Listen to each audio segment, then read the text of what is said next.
सभी दर्शकों को हमारी ओर से सप्रेम नमस्ते। आयुष प्रोग्राम में आप लोगों का हम स्वागत करते हैं। साल भर आयुष प्रोग्राम आप देखते रहे।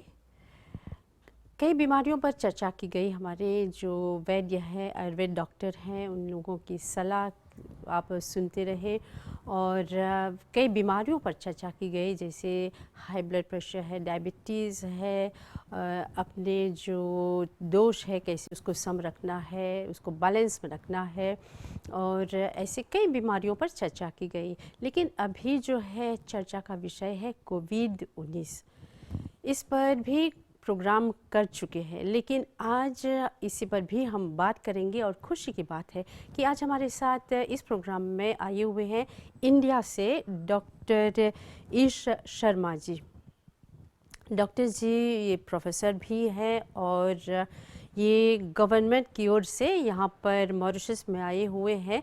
यहाँ पर आयुर्वेद की जो है उसको और विस्तृत करने के, इसको और बढ़ाने के लिए यहाँ पर आए हुए हैं और इस पर काम कर रहे हैं। और विशेषकर बच्चों के जो यूनिवर्सिटी ऑफ मॉरिशस के स्टूडेंट्स हैं उन लोगों के साथ भी काम कर रहे हैं, क्योंकि यहाँ पर ये गवर्नमेंट की ओर से निर्णय लिया गया है कि आयुर्वेद को और विस्तृत करें, उसको और बढ़ाएं। तो चलिए हम आपको मिलवा रहे हैं प्रोफेसर डॉक्टर ईश शर्मा जी। डॉक्टर जी हमारी ओर से नमस्कार। नमस्कार जी। डॉक्टर जी आप मॉरिशस अभी हाल में आए हुए हैं और हम जानते हैं आप प्रोफेसर हैं और यहाँ पर आयुर्वेद जो है उसको और आगे बढ़ाना है, विस्तार से लोगों में इसको बताना है कि आयुर्वेद है क्या।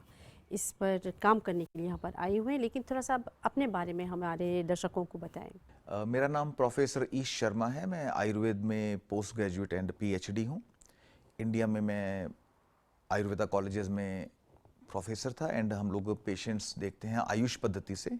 जैसे आपके प्रोग्राम का जो नाम है वैसे ही भारत सरकार की एक मिनिस्ट्री है आयुष मिनिस्ट्री।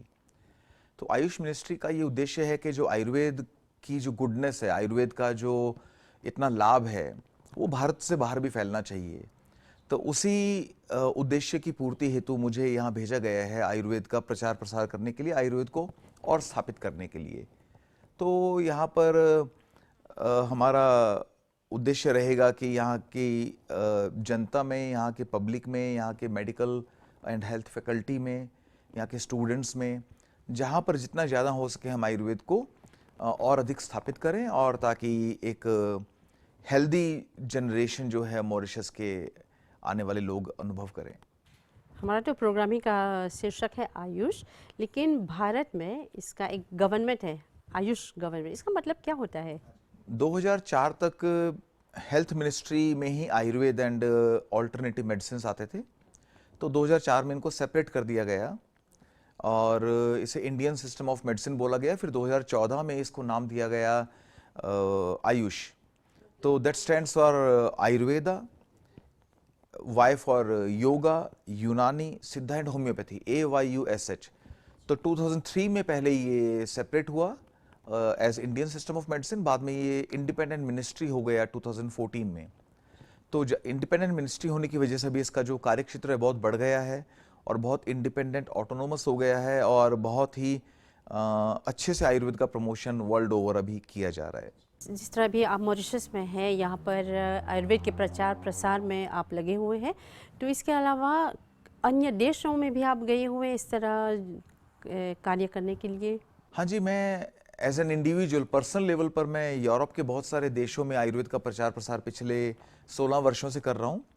परंतु भारत सरकार की तरफ से ये मेरी पहली पोस्टिंग है और भारत सरकार का भी ऐसा प्लान है कि ऐसे बहुत सारे और देशों में भी ऐसी academic chair in Ayurveda medicine को स्थापित किया जाए और ताकि और देशों में भी आयुर्वेद का प्रचार प्रसार किया जा सके। डॉक्टर जी अभी हम बात कर रहे हैं कोरोना पर। तो कोरोना जो है ये आयुर्वेद में इसके बारे में काफ़ी कुछ बताया गया है। क्या हम आयुर्वेद को लेकर इस बीमारी से हम इसको हम पेशेंट को ठीक कर सकते हैं या बचाव के लिए? कहते हैं prevention is better than treatment. तो इसमें क्या बताया गया है प्रिवेंशन के तौर पर, और बीमारी लग गई है तो क्या करना है? देखिए, कोरोना या कोविड-19 जो बोलते हैं, हम पूरी दुनिया के लिए एक बहुत ही एक नया विषय है। वायरस तो ये बहुत समय से जाना जाता रहा है, पिछले 50 वर्षों से इसको पहचाना जा चुका था, लेकिन ये एक महामारी के रूप में कभी नहीं फैला था। तो क्योंकि कोरोना का परिचय देने की आवश्यकता नहीं है, ये तो सभी लोग आज पिछले 2 वर्षों से बच्चा बच्चा इसके बारे में जानता है।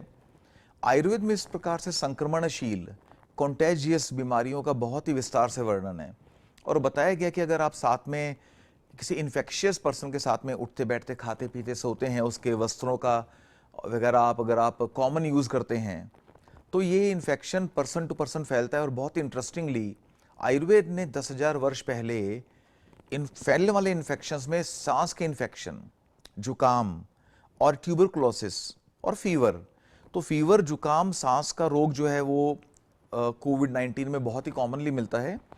तो आयुर्वेद ने इस प्रकार से फैलने वाले रोगों का वर्णन बहुत पहले किया और उनको बहुत ही अदृश्य सूक्ष्म कृमियों, या उनको भूत बोला गया कि भूत, तो भूत का मतलब होता है ऐसा एक बहुत ही सूक्ष्म कृमि जो दिखता नहीं है। तो भूत से हम घोस्ट नहीं बोल सकते, लेकिन अदृश्य भूत के समान होता है और वो ऐसे फैल के बीमारियों को आगे से आगे फैलाता है। ये इसका सबसे इंपॉर्टेंट निदान है। तो इस प्रकार से आयुर्वेद में इस प्रकार की इन्फेक्शियस एंड कॉन्टेजियस व्याधियों का बहुत ही अच्छे से वर्णन है और उनसे बचाव के और उनके चिकित्सा के उपाय भी दिए हुए हैं। देखिए, पूर्ण रूप से किसी भी व्याधि का इलाज करना एक ओवर स्टेटमेंट होगा, ये एथिकल भी नहीं होगा। तो हम ऐसा दावा नहीं करेंगे कि किसी भी बीमारी का जो है पूर्ण रूप से इलाज किसी भी पद्धति के द्वारा किया जा सकता है, क्योंकि आयुर्वेद जो है वो रोगी परक है। व्यक्ति को देखता है कि उसकी आयु क्या है, उसके और लक्षण क्या हैं, कौन कौन सी और बीमारियां हैं, उसकी कितनी साध्य असाध्यता है, बीमारी कितना ज़्यादा बैठ चुकी है उसके शरीर में। तो ये सबको देखते हुए ही चिकित्सा की जाती है। तो बहुत, और जहाँ तक कोविड पेशेंट्स का सवाल है, पिछले 2 वर्षों में बहुत सारे पेशेंट्स को जो कोविड पॉजिटिव थे उन्हें आयुर्वेदा उपचार दिया गया। भारत सरकार ने इसके लिए प्रोटोकॉल डेवलप किए। भारत सरकार ने इसके लिए कोविड का एक बहुत ही एक इफेक्टिव मेजर जो है आयुष काढ़ा लॉन्च किया। आयुष काढ़ा पूरे भारत में और विदेशों में इसका प्रचलन बहुत जल्दी हो गया और ये पाया गया कि जिन लोगों ने आयुर्वेद उपचार लिए, आयुष काढ़ा लिया, उन लोगों में मॉर्टेलिटी कंपैरेटिवली कम थी। तो ये फ़ायदा तो आयुष की चिकित्सा पद्धतियों से देखने को मिला है हमें। लेकिन ऐसा हम दावा नहीं करेंगे कि आयुष लेने के बाद में, आयुष का काढ़ा लेने के बाद में या आयुष चिकित्सा पद्धतियाँ लेने के बाद में 100% किसी भी व्याधि का इलाज गारंटीड हो जाएगा। ये एथिकल नहीं होगा कहना। और यहाँ ज़रूरी है कि हमारा जो इम्यूनिटी सिस्टम है उसको हम बढ़ाएं, तब हम लड़ सकते हैं इस बीमारी से। बिल्कुल, इम्यूनिटी का बढ़ाना बहुत बहुत ज़रूरी है। आयुर्वेद में 3 प्रकार से इम्यूनिटी का वर्धन बोला गया है। सहज इम्यूनिटी, कि आप इन्नेट होते हैं, आप का जन्म इस प्रकार से हुआ है कि आपको बहुत सारी बीमारियां प्रभावित नहीं कर पाती हैं, जो कि जानवरों को या पेड़ पौधों को प्रभावित करती हैं, इंसानों को नहीं करती हैं। पेड़ पौधों के इन्फेक्शंस अलग हैं, बीमारियां अलग हैं, जानवरों के अलग हैं, घोड़े का अलग है, बिल्ली का अलग है, शेर का इन्फेक्शन अलग होता है। तो ऐसे इंसान, जो हमारा इंसान की प्रजाति में जन्म हुआ, हमको सहज इम्यूनिटी मिल गई कुछ बीमारियों के खिलाफ। सेकंड है कालज। अलग अलग आयु में, अलग अलग समय में, सर्दी में, गर्मी में आपका इम्यूनिटी लेवल ऊपर नीचे होता रहता है, दैट इज कॉल्ड कालज इम्यूनिटी। थर्ड, ये दोनों हमारे हाथ में नहीं है। इंसान के रूप में जन्म हुआ, ये हमारे हाथ में नहीं था। काल के हिसाब से जो इम्यूनिटी होगी वो भी हमारे हाथ में नहीं है। लेकिन जो तीसरे प्रकार की इम्यूनिटी है वो, उसको बोलते हैं युक्तिकृत। युक्तिकृत का मतलब है आप बहुत ही वाइजली आप कोई टेक्निक को, कोई प्रोसीजर को फॉलो करके, आहार विहार, औषध, पंचकर्म, विटामिन वगैरह लेकर, आप अपना बचाव करके, आप मास्क लगा के, आप बहुत ही इंटेलिजेंटली जब आप बीमार से बचते हैं, उसको बोलते हैं युक्तिकृत इम्यूनिटी। युक्तिकृत इम्यूनिटी का बहुत बड़ा रोल है और हम बिल्कुल we have got a plan कि आपकी इम्यूनिटी को कैसे बढ़ाया जाएगा। उसका एक detailed plan ministry of AYUSH Bharat सरकार ने दे रखा है। जब भी कभी हम लोग आयुर्वेद के द्वारा प्रिवेंटिव मेडिसिन की बात करते हैं या क्यूरेटिव मेडिसिन की बात करते हैं, बीमारी होने के पहले, बीमारी होने के बाद में, तो हम लोग 4 प्रकार से चिकित्सा सिस्टम में अप्रोच करते हैं। सबसे महत्वपूर्ण है आहार, कि डाइट में करेक्शन क्या क्या होना चाहिए, बिकॉज जो आहार है वो हमारा एवरीडे मेडिसिन है। हमें आहार पे फोकस करना है, विहार पर फोकस करना है। विहार का मतलब आपकी एक्टिविटीज़, कैसे आपको स्ट्रेस कम करना है, एक्सरसाइज करनी है, योगा करना है, प्राणायाम करना है, उसके बारे में कोविड में बताया गया है। थर्ड नंबर पर आता है कुछ हर्ब्स। हर्ब्स में हम लोग किचन मेडिसिन ले सकते हैं। आप कौन सा काढ़ा किचन में बना सकते हैं, आप जिंजर को कैसे यूज़ करेंगे, ब्लैक पेपर को कैसे यूज़ करेंगे, कौन सी बीमारी के खिलाफ आपको कौन सा किचन में हर्ब लेना है या आसपास में अवेलेबल जो हर्ब्स हैं कैसे यूज़ करना है। फोर्थ नंबर पर है जब आपके शरीर में बहुत सारे रोगों का, दोषों का संचय हो जाता है, बीमारी बहुत बढ़ जाती है, तो उससे छुटकारा पाने के लिए आपको पंचकर्मा डिटॉक्स का भी सहारा लेना पड़ता है। कुछ पेशेंट्स को पंचकर्मा डिटॉक्स लेना पड़ता है और ऋतु पंचकर्मा करके हम सबको थोड़ा थोड़ा पंचकर्मा लेना चाहिए ताकि हमारे शरीर में इतना टॉक्सिन इकट्ठा ना हो सके कि हमको ये बीमारियां प्रभावित कर पाएं।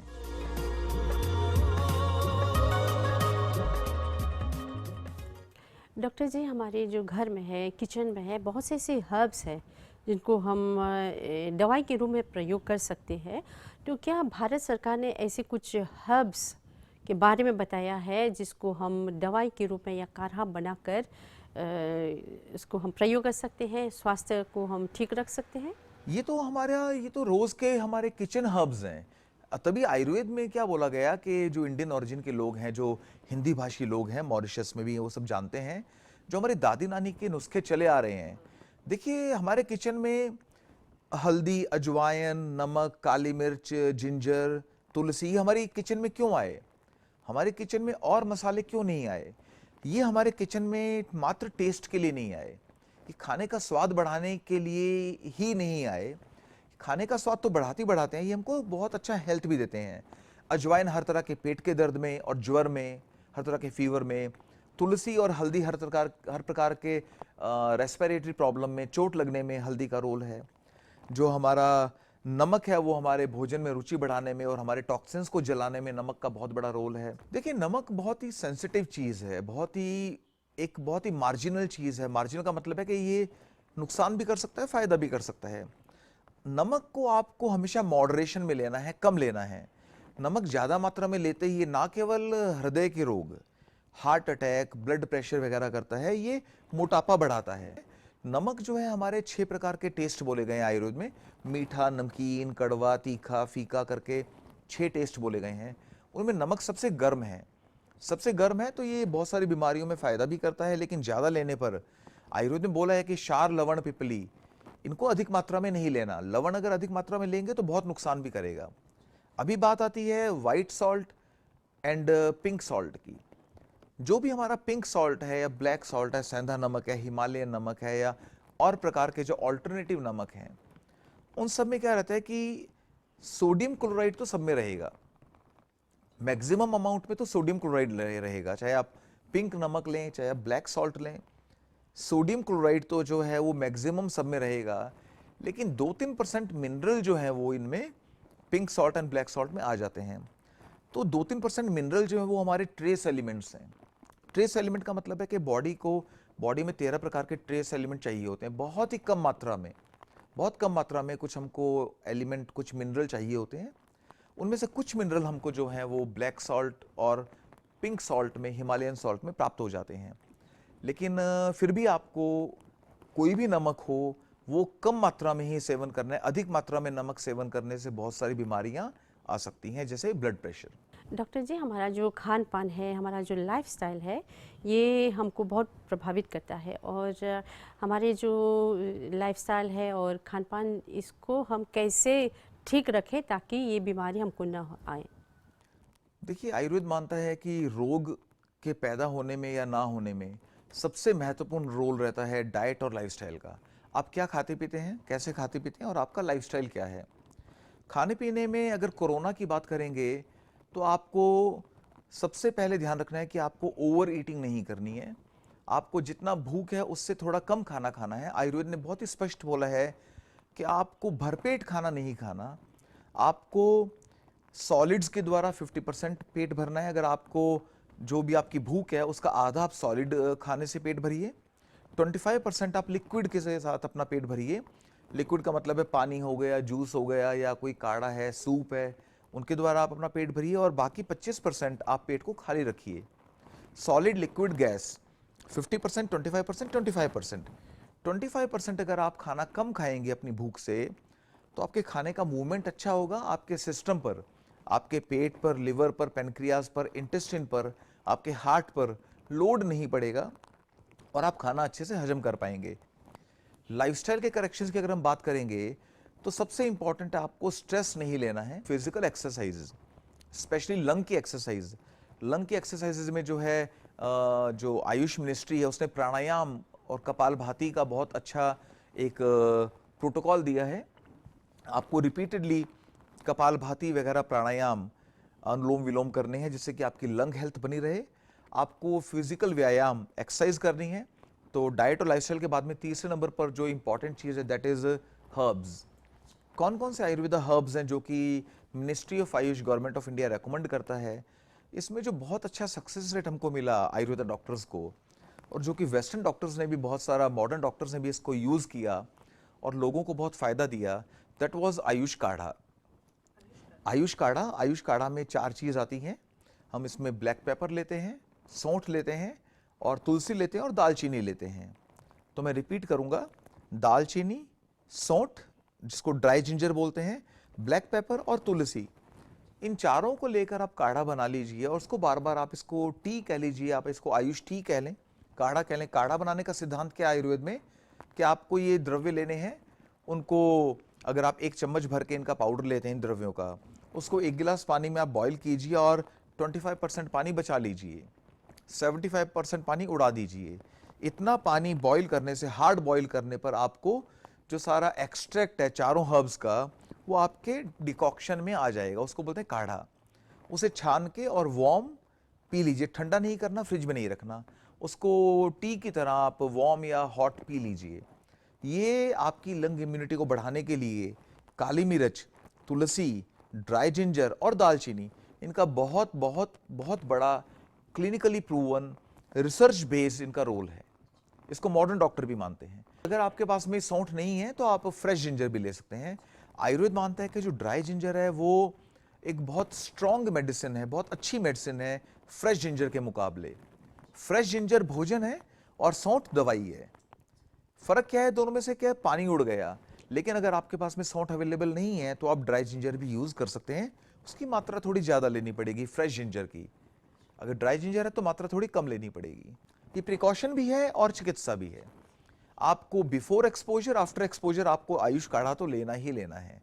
लेकिन आयुष मिनिस्ट्री ने बताया कि प्रिकॉशन के लिए आपको इनको कितना लेना है। अगर आपको एक्सपोजर हो गया, आप पॉजिटिव आ गए, तो आपको लेना है। साथ में और दवाइयाँ क्या लेनी हैं?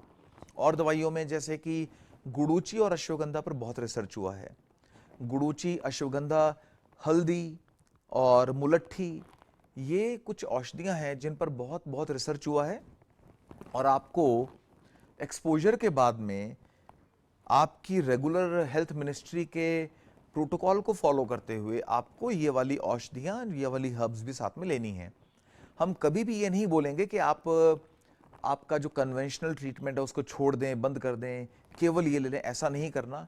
बहुत ही ध्यानपूर्वक दोनों को और दोनों डॉक्टर्स की नॉलेज में लाकर बता करके आप क्या कर रहे हैं, आपको इसको बहुत ही ध्यानपूर्वक प्रयोग करना। डॉक्टर जी, ये तो पंचकर्मा जो है बहुत इंटरेस्टिंग है, बहुत आपने बताया।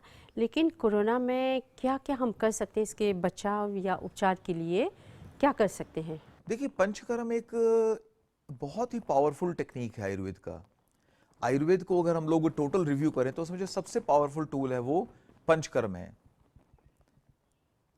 पंचकर्म क्या होता है कि जब हम अपनी लाइफ जीते हैं तो हमारा जो जेनेटिक मेकअप है, हमारा जो हेरिडिटरी, हमको जो जीन्स और क्रोमोसोम मिले हैं अपने पेरेंट्स से, उसकी वजह से जो हमारा खान पान है, हम तनाव लेते हैं, आसपास में पॉल्यूशन है, हमको चोट लगती है, हमारी उम्र होती जाती है, हम लोग बूढ़े होते जाते हैं।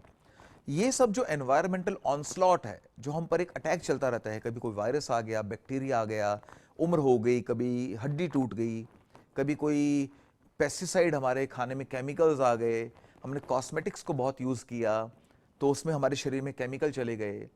हमारा जो काम है, आपके काम करने से आपके शरीर में बहुत सारा विजातीय तत्व चला जाता है। इन सब से क्या होता है कि हमारी बॉडी में टॉक्सिन जमा होने लग जाते हैं।